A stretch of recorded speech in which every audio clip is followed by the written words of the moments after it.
Здорово всем! Продолжаем вещать о строительстве дома в Латвию. Я уже в Телеграме и ВКонтакте выкладывал, там вкратце прошелся с телефоном, показал, какие тут особенности у нас сейчас. Вот. Ну, сейчас на более качественную камеру еще разок пройдемся, вот, поговорим, посмотрим, что тут есть. Значит, сзади меня вторая входная группа уже выросла. Здесь у нас 3 столба 65 диаметра, 2 ригеля. То есть не один цельный ригель проходит через столб, а это 2 отдельных. Чтобы наша входная группа не отошла и не скривилась, ее не согнуло куда-нибудь, все это будет стянуто центральным конем на самом верху.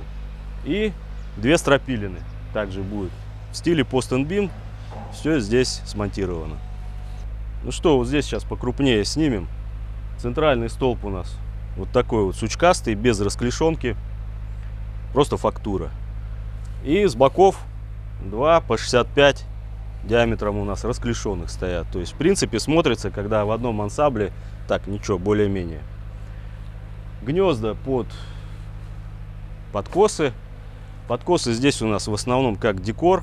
То есть такая мощная конструкция, она в принципе не нуждается. То есть ничто там разбалтываться, прогибаться не будет. Вот это в принципе как декор у нас.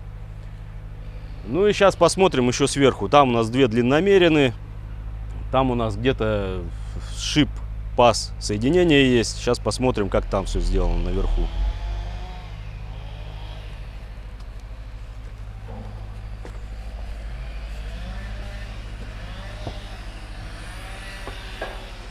Вот здесь подготовка у нас идет.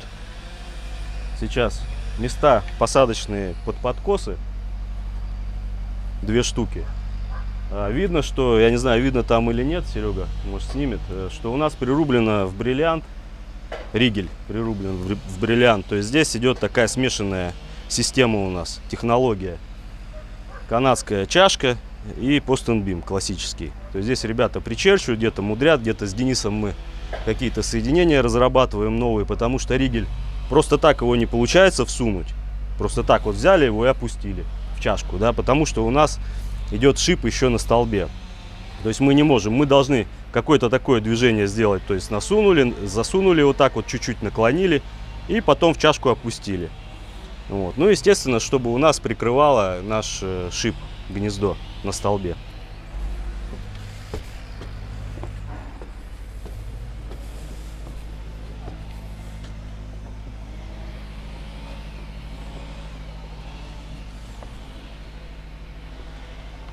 Так, ну тут вот что, то есть 2 палки вот этих вот по краям, 2 выноса, это длинномер.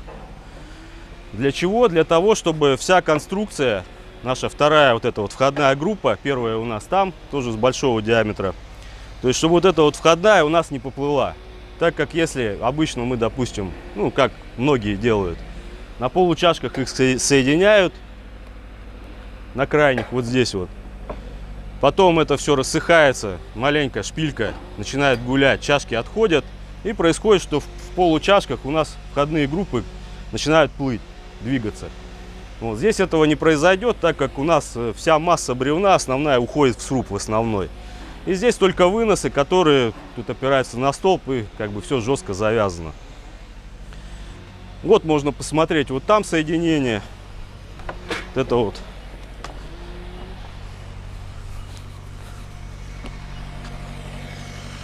Здесь неизбежный вот этот люфт сантиметровый.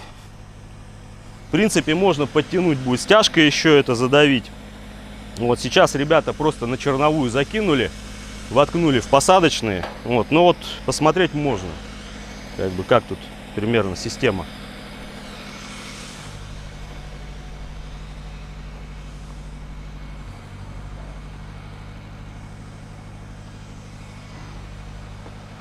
Ну, а вот здесь, с этой стороны, какое у нас гнездо, где как раз Серега сел, вот здесь, вот это гнездо, это мы посмотрим по принципу нашего центрального большого столба, там такой же принцип. То есть сейчас вот здесь вот хорошо показано, что его не видно, закрыт, потому что шип сам он меньше, вот, и вот эта сторона бревна, вот, она выступает и закрывает гнездо.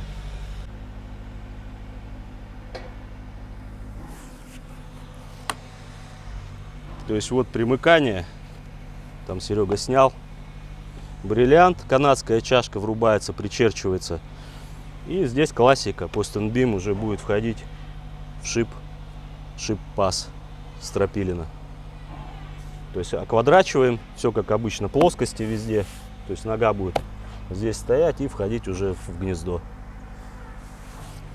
Ну и там подкосы мы видим. То есть здесь как бы куча всего. Конечно, делается это не быстро, вот, но зато красиво будет. Вот здесь отсюда видно вот это бревно у нас 11-метровое. Очень непросто все это заготавливать. Это бревно у нас лежит, я не знаю, года 3, наверное, уже. Стеллаж с такими длинномеренными. Вот, Серега стоит, тоже снимает. Это 9-ка. Вот, тоже оттуда же, из этого же штабеля. Удачно получилось, что по диаметру они у нас легли на эту входную группу. То есть комли одинаковы. Там где-то 55 примерно, плюс-минус. И по длине, соответственно. Плюс еще по кривизне. То есть это все как-то удачно сложилось, что они подошли. Вот. Сам лес у нас 40, 42, 44, тоже двухгодичной давности. Как видим, в принципе, все неплохо. Серостей, каких-то синевы практически нет. То есть есть небольшие пятнышки. Все это вырезаем, на пилораму отправляем. Вот. Ну, конечно, немножко треснул. То есть, ну, это тоже, я думаю, ерунда для дерева. Все такое, это у нас, как говорится, дышащее, немножко гуляющее. Вот, поэтому допускаем. А что ты? Так и есть. Надо говорить заготовленные фразы. Это не пластмасса, не металл. Да.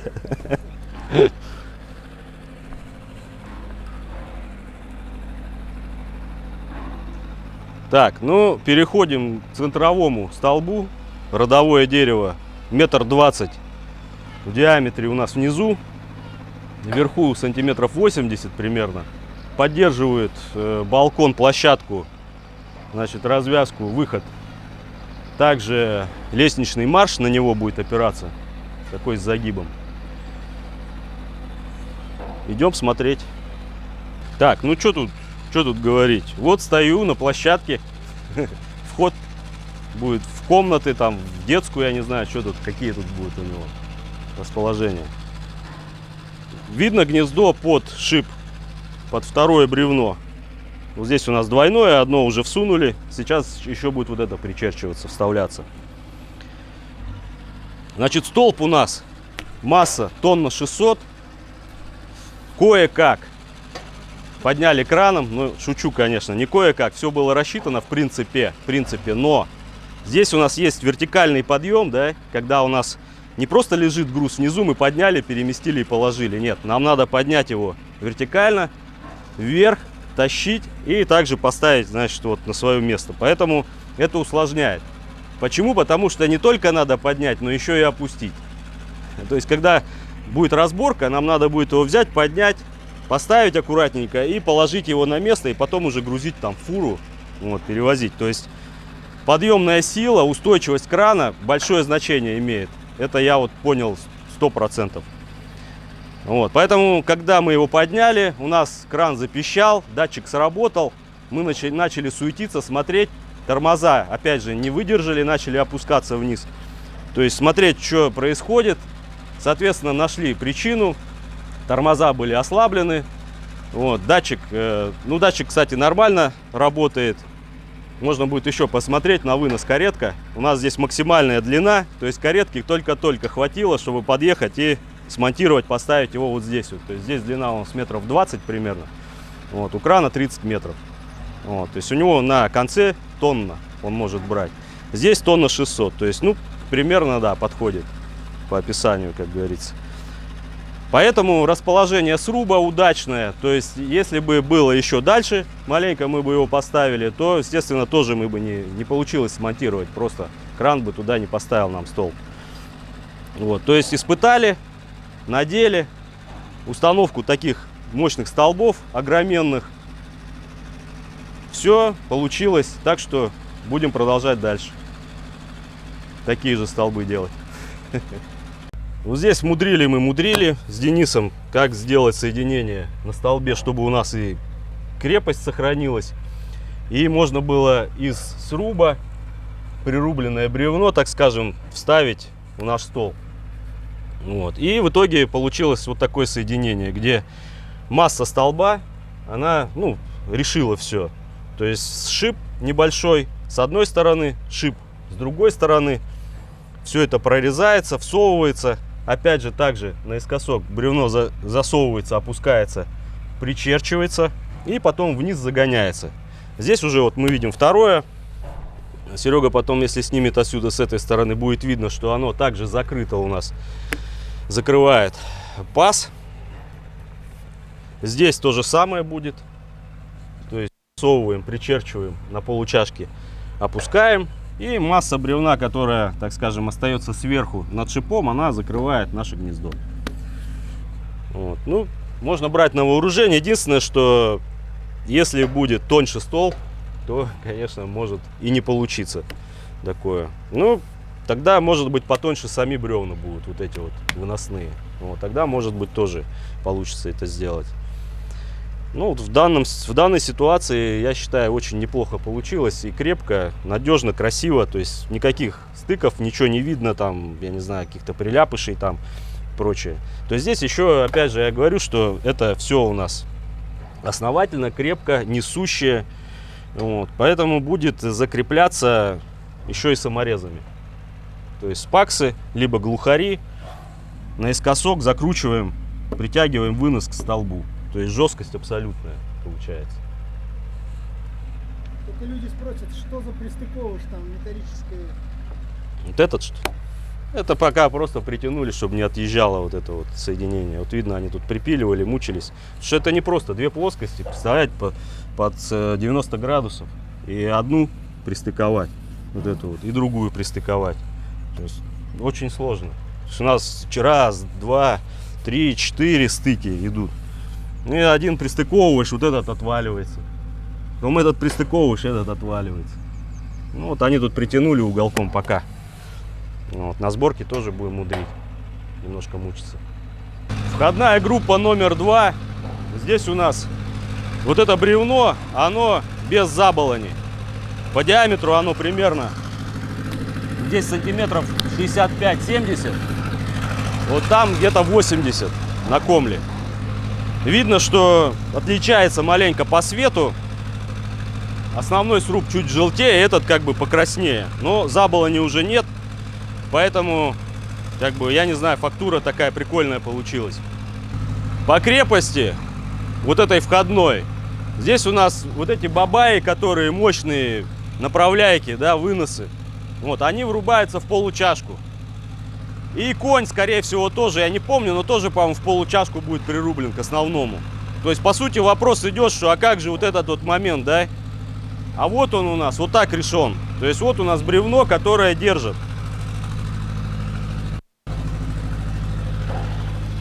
То есть, кровельное, здесь у нас козырек идет, яндовая, и козырек будет кровельный, на него опираться. Соответственно, оно у нас держит входную группу на момент вот этого складывания. Ну, отхождение от сруба, я думаю, что шпилька все равно будет держать. То есть, как бы, ну, маленько подсохнет, может быть, чуть-чуть в чашке отойдет, но свою роль она выполнит, и все будет нормально. Но самое главное, это от складывания. Вот бревно. Вот оно, дерево, так вот, чтобы со стороны масштабы были видны.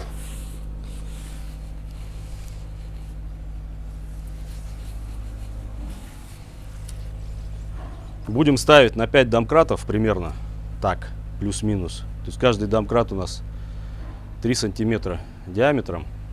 Вот, я думаю, что 5, 4 и 1 по центру должно выдержать.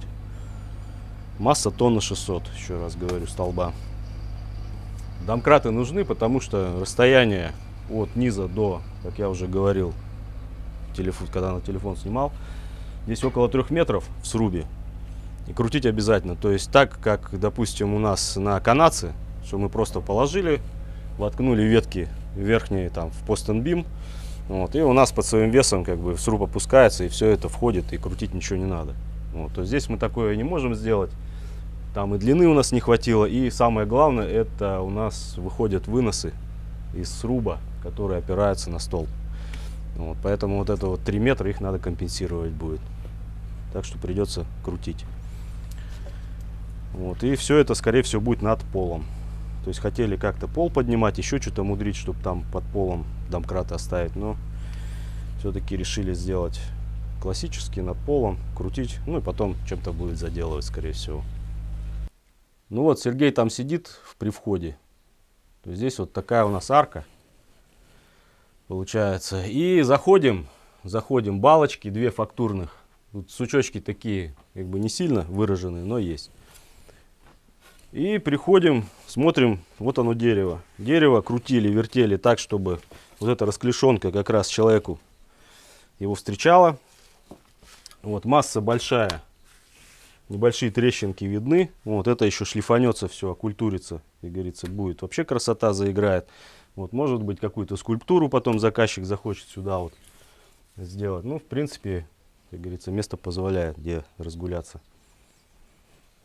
Вот. И здесь у нас капик еще. Тоже такое интересное место. Как раз развернули так, чтобы человек, находясь в зале, тут камин будет, скорее всего, еще. Вот, можно будет наблюдать какие-то вот эти природные приколюшки. Кедровый кап внизу. То есть, ну, удачно получилось, что его не торцанули. Привалки оставили как есть. И он до нас доехал, как говорится. Ребята чуть-чуть только почистили низ комель. Вот, и он остался. Ну и вот эти тоже прикольные, вот эти прикомли изъянчики, полости. Вот, все это заделывалось фанерой, как мы видели, снизу. Вот там маленько есть гнилости, то есть сложно, как я уже говорил, найти прям идеально совсем торец такого возраста, тем более кедра. Вот, поэтому здесь есть маленько гниловато, труха там была, еще что-то какая-то фигня. Вот это выбирается максимально. И 2 слоями фанеры, 3. Все это заделывается. Не знаю, туда видно будет, нет.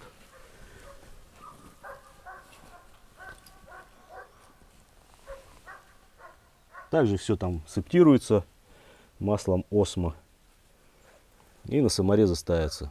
И также, соответственно, сейчас будет и опора хорошая для домкратов. То есть они уже упираются не просто в пустоту куда-то там, где труха или еще что-то. То есть двойная фанера. Все это будет держать. Ну и плюс вид.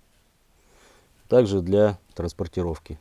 Саш, ты можешь его обнять, потому что непонятно по ракурсу. Я же обнимал уже. Ну еще раз сделай, он маленький, как будто бы в камере, в объективе.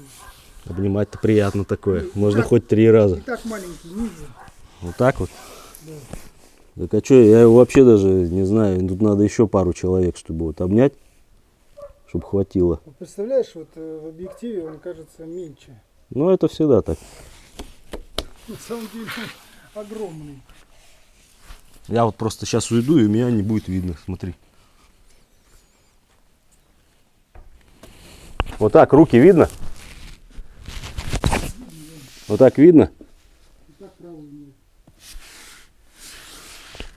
Идем к второй входной. Вот здесь вот наверху мы видим, уже ребята закинули последние бревна. Подготовка к пост-энд-бим. Все бревнышки выравниваются, подгоняются по высоте. Будут прирубаться. И все это делается для того, чтобы задать потом плоскости. То есть равномерные большие плоскости по всей длине направления. Здесь мы видим балконы. Уже готовятся перекрывные бревна стяжные. Лежат уже. Сруб в разбежку срублен. Здесь у нас сейчас уложено порядка 200 кубов. Ну вот здесь уже какие-то очертания приобретает первая входная группа. Архитектура, вид именно с этого фасада. То есть мы видим, что Два мощных столба, примерно метр внизу у нас диаметр. Можно было еще толще, так как я уже говорил, что здесь у нас контрасты. Мы стараемся на контрастах как-то сыграть, поинтереснее сделать дом, поэксклюзивней. Вот. Но у нас вот только такие нам привезли. Мы специально их отобрали, вот, потому что гнилость, как я уже говорил, у всех практически кедров такого диаметра она присутствует. Поэтому я отбирал минимально, чтобы ее там практически не было. И то мы, как и на центральном столбе, выбирали низ и закладывали туда 2 слоя фанеры. Значит, наверху слеги, не слеги, а выносы выходят порядка 65, примерно диаметром, с расклешенностями, с капом, вот здесь справа от меня. Значит, бревно, поперечка, без заболони, сучки оставлены, вот, подшлифуются, заиграют, будет просто супер. Природа, так скажем, сибирская в Латвии будет хорошо смотреться. 3 арки, 3 больших арки, плюс арочный проем, вход в дом. Вот, и там фактурные балки тоже видны отсюда. Ну, если будет стеклянная дверь какая-то, то они будут прямо насквозь проглядывать, будет вообще идеально. Вот. Ну и осталось еще коня прирубить. Сейчас ребята уже будут его выносить, прирубать тоже примерно же в этом же стиле. Такой же, примерно 65 сантиметров, плюс-минус на комле, расклешенный. Все. Картина будет готова.